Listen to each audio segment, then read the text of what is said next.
Well, good evening, my pipe pals. Old Holy Smoking Pipe Padre here with you on a beautiful autumnal, I love that word, autumnal evening here in Northern California, El Grove.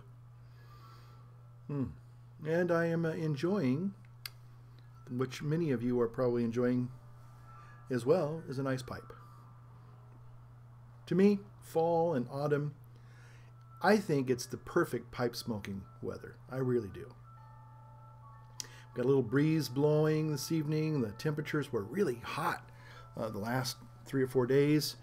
In almost 100, actually a couple days were 100 or a little 100 plus. And then yesterday and today, they just dropped by 20 degrees. Can't say that about the gas prices. What's going on there? Okay, we won't talk about that. Sitting here with one of my favorite, I love this cherry wood. And I have asked one of our august pipe, not carvers, creators, who has actually already done a very special pipe for me earlier this year. And now I've asked him to do one for more. And I am really looking forward to what he's going to create. Now, I have to say, I've asked him to make another cherry wood, very similar to a Dunhill. Got the little legacy white dot. She's a good girl. But about 3 months ago, I was at the Loman Center Briar Patch. And by the way, before I get into my little latest pipe acquisition, this has probably been the first pipe I've gotten in about 6 months, okay? So I know some of you were really worried that I had PAD really bad, and I did there for quite a while. But I haven't bought a new pipe in at least 6 months. Probably because of some of the things I've been going through. I just haven't been in, my heart hasn't been into the hobby the way it was because of just some other personal struggles. But I'm happy to report that I think some of those struggles are have come to an end, and so life goes on, you know. And one of the things that I really look forward to is to celebrate with a pipe, you know, to enjoy life with a pipe. So anyway, but I wanted to say a little shout out to Ron Michelson, great guy. Saw Ron today. I'm going to try to put a video link down here in the bucket, as Matches 860 says, in the bucket in the sand pit there. There's a wonderful video I saw, well, last night I think it was. Maybe it was last night or 2 nights ago. And it kind of ties in when you think about your own personal problems, as I have been kind of doing for the last 6, 7, 8 months. And then you see somebody who has real problems. And there's a video that Ron and the good folks of the Briar Patch did. And I have to, you know, literally, you know, this is a salute to them because they did something tremendous. And we know, many of us, whether we want to talk about the war in Iraq and Afghanistan, and we could probably, you know, debate whether we should have went in and all that stuff, just like Vietnam, and I'm not here to discuss that. But the reality is we have wounded warriors who have come back from these campaigns, and some of them will never lead normal lives again. Many of them, because they are very brave and courageous, they will attempt to do the best they can and carry on. But some of their injuries are really things you and I never think about on a day-to-day basis. And what I'm talking about are the guys and gals that come back and they're maimed and disfigured. Yeah, they might be losing an arm, try to live life with, you know, losing an arm or a leg or a hand or a foot or, you know, maybe a combination of those. But some of these guys have things that have to do with their facial structure. And it's not just looking pretty. And one of those was a guy, I was told today by Ron, who couldn't quite, because of the nerve in his mouth got severed, he couldn't close his mouth all the way. And so when he would eat, he couldn't close his mouth, and so food would, you know, and he couldn't eat in public. Well, anyway, Ron helped to bring a group of people called Iraq Star, you know, Iraq Star, kind of a little bit of play on words. And what this woman does, she's the power behind the throne, and what she does is she goes all over the United States, and she gets doctors and surgeons and plastic surgeons to basically help these people, you know, find some recovery. You know, Walter Reed and the Army will kind of patch you and put you back together, but they're not going to do all the fine things that, you know, a person, you know, it's like, well, gee, you know, we got you to breathe again, and we got the bleeding stopped, you know, and oh, you have a nice day. And, you know, you got this, you know, big hanging, gaping wound in your face, or a scar, you know, or, you know, you can't, you know, because you're, you know, you got, you know, horrible facial damage. So anyway, this lady, and I forgot her name, but you can go watch the video, and just a really inspiring video. And this is what Ron and the good people at the Briar Patch, this is what they support. And maybe you can go and take a look at this video, and who knows, maybe you might want to make a contribution.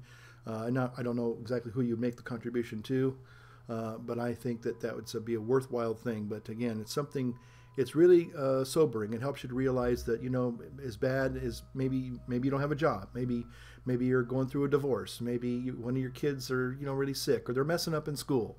And those are things that are, yes, those are real serious problems. But sometimes there are people that even have more extreme problems, more profound problems than you and I can ever possibly fathom or imagine. And it just makes you realize that, you know, maybe life isn't quite as bad as I think it is sometimes. Okay, with that being said, check it out, put it in the bucket down below. Again, I love these little cherry woods, and this little cherry wood has been a very special companion when I have smoked and taken my drive along the river. And so about 3 months ago, well, probably this is more like 5 months ago, I think that was the last time I was in the Briar Patch. They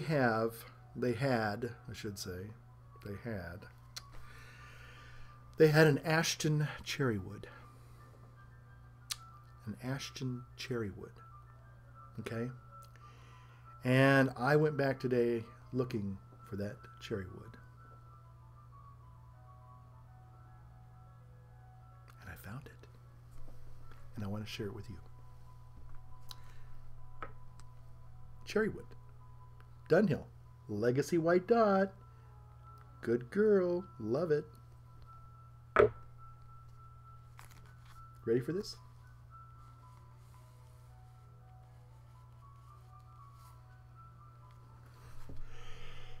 The gavel cherrywood. You know, compare this cherrywood to this little dinky cherrywood. Hi there. Oh, oh, big brother. Oh, oh, oh, oh, oh, oh, big brother. Oh, oh. Mark, don't you say anything.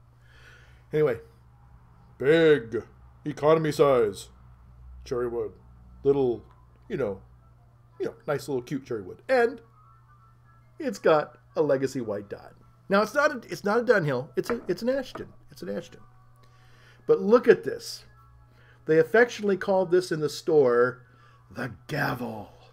The judge has spoken. You know, guilty. Yes, I'm guilty of buying this Magnum Ashton cherrywood. Now this, I'm telling you, I'm really looking forward to. Just, oh, this is an all-day smoker here, right? I'm telling you, this is on par with probably some of those great Dagner Jake Hackert pipes, you know. It's just awesome. One man smoke. If you're watching this, I really want to know what you think of this, buddy. This is something like, can you see one man smoking one of these pups? Yes, you can. I mean, look at that. It's like a coffee cup. I mean, it's a coffee cup, folks. Look at that. I mean, I could, you know, drink a cup of coffee out of that. Oh, man. Awesome. Awesome. So this is my brand new acquisition. Maybe I'm going to get it to focus there. Maybe it'll do a little focus there. Please focus. Come on. You can focus. Yeah. There we go. Nice grain. Isn't that it's just some beautiful sandblast. grain. And, well, the old Logitech camera doesn't quite do it justice. There we go. There we go. Isn't that an awesome pipe? Isn't it? The judge is in. Look at that. Now, this is not something I'm going to be driving with, I don't think, because you know, this is more of a sit at home on a really nice autumnal evening or Saturday morning, and just, you know, sipping a nice tobacco, and just, you know, just letting the thoughts go. There you go. Yeah. Love it. Ashton Cherrywood. Let's see. A couple other little things in passing. I think what I'd like to do is I have enough in here. This is that Joe Case Dark Kentucky, and there's probably literally enough in here to fill this and really enjoy one good long smoke. And I think that's what I'm probably going to do, is fill it up with that beautiful Dark Kentucky and inaugurate this pipe, or smoke it with that Dark Kentucky. I did a little taste test at the Briar Patch, and I can't even remember what this was. Maybe it's you know, it was just something that was offered to me, and it smelled nice. It was a nice aromatic, and it was good. Now, that being said, speaking of pipe tobaccos, I saw Dr. Alex the other night, and God bless him. He is sort of like where I'm at. He is trying this stuff we call Haunted Bookshop. Okay? Now, to me, Haunted Bookshop smells like Raisin Bran cereal. It smells like bran cereal to me. It doesn't smell like tobacco, really. It smells like a kind of a bran, kind of you know, a cereal kind of a smell to me. And some people may not really kind of find that appealing in a pipe tobacco. I like it now, but Dr. Alex is kind of, in my opinion, he and I kind of are in the same ballpark with it, because although it is an interesting tobacco, and again, it was first introduced to me by Matches 860, smoking that Friday 7L with some Haunted Bookshop. Let's all say it together, boys and girls. And about a year ago, in October, I just couldn't help it. I thought, man, that's October, Halloween, you know, Haunted Bookshop. It all seemed to make sense. So I ordered a big bag. I think I ordered eight ounces of it. Anyway, what I did was I finally cellared it. Now, one of these I actually sealed. I don't know if I put it in the oven. I think I did. And it, you know, it went like that. And so it's vacuum packed. And I haven't opened it yet, and that's been maybe about 6 months. So maybe I'll wait another 6 months. I don't know. Maybe I'll crack it open at the end of Halloween-ish and give it a try. But I will tell you that I did some pipe smoking last night and enjoyed it. Some of the things I really enjoy, again, another Halloween blend. Salem's Black. Love this. This is wonderful. This is like a cross between an aromatic and an English, or more of a Balkan, I think, to me. An English and a Balkan. If you haven't tried Salem's Black, you're missing out. This is really wonderful stuff. I've seen Jay smoke Virginia Woods. Finally got a can of that, and it reminded me similar of a very first McClellan's blend, Pebble Cut. And both of these have that unique McClellan, you know, Heinz 57 or steak sauce kind of an aroma, which is I like. Some people might find that a turn off as well. You know, let's see, you know, A1 steak sauce or HP if you're in the UK. You know, it has that vinegary fermented aroma, which is nice. Okay, but Virginia Woods is a little bit lighter than Pebble Cut, and Pebble Cut was one of the very first ones I tried. Very good. The one I wish I could find here in the the USA, is Holland House. To me, This is just one of the most beautiful smelling tobaccos ever. I went to the Briar Patch and I think I pulled off all of their shelves, all their bulk blends, trying to find something similar to this, and there's just nothing. I don't know. This just is wonderful.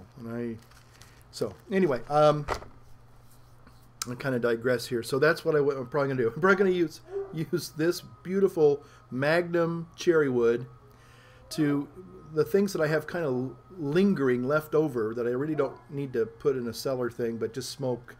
Probably just load one of these up every day and just kind of smoke it throughout the day, and that way I'm going to not let anything go to waste.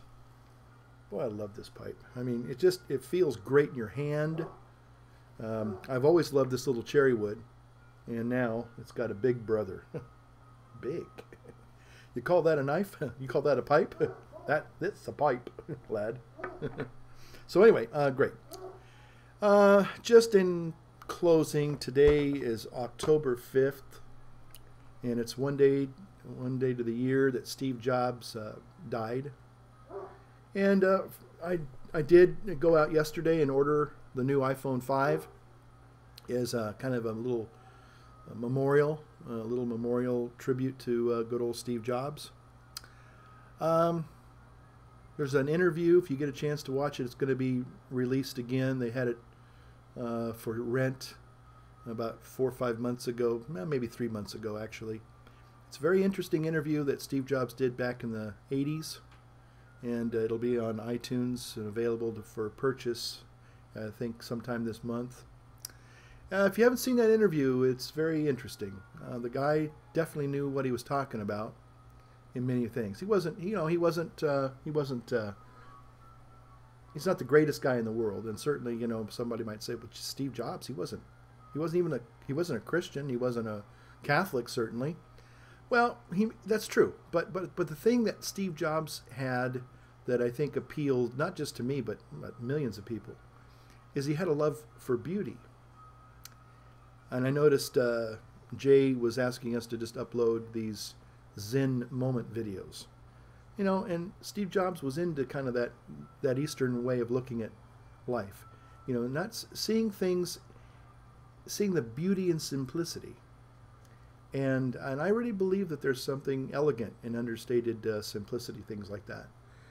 It helps you to appreciate those beautiful moments in life, whether it's just a beautiful sky in the evening time or in the morning time, or just the beauty of the wind in the trees, or rippling water next to in a river or whatever.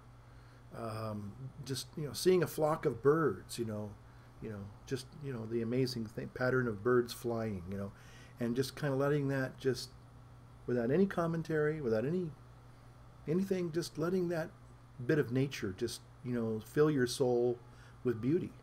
That's what he had, and I think that's why his products, whether you like the man, you like the company, you like their policies, whatever. A lot of people are, I guess I will tell you I'm an Apple fanboy. I guess it doesn't mean that much really, but they're just something that I think that this man, literally, he kind of, he didn't find a cure for cancer. That's true. He didn't, solve, he didn't bring about world peace, but he did in some ways connect with millions of people and brought them not just technology, but things that, made their lives maybe a little bit better. And hopefully these things connect people. And I think that was one of his biggest things, is he wanted to connect people. Just like our pipes connect us with each other in many ways. So anyway, I just wanted to share that in passing and closing. So with that, I'm going to sit back and enjoy on this beautiful autumnal evening a beautiful smoke in my new Ashton cherry wood. And I'll be talking to you soon. Thanks for watching. Bye-bye.